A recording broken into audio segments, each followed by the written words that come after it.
afternoon guys. Magluto tayo dito sa sa kumbento ng hapunan sa mga kaabag. Luto tayo ng pakbit. Ayan ang mukhang pakbit na. Ayan Pakbit na naman tayo pakbit Dalawang salangan ang pakbit natin. Umot kayo.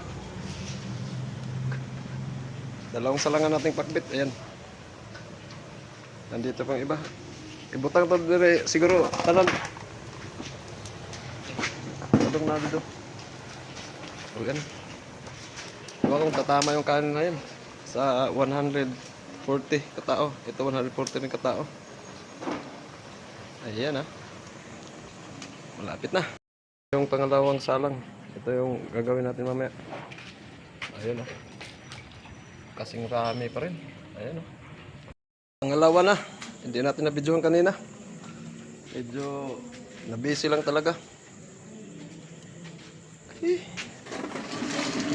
Inano na lahat, dinala na doon yung ulang luto. Ito pahabol.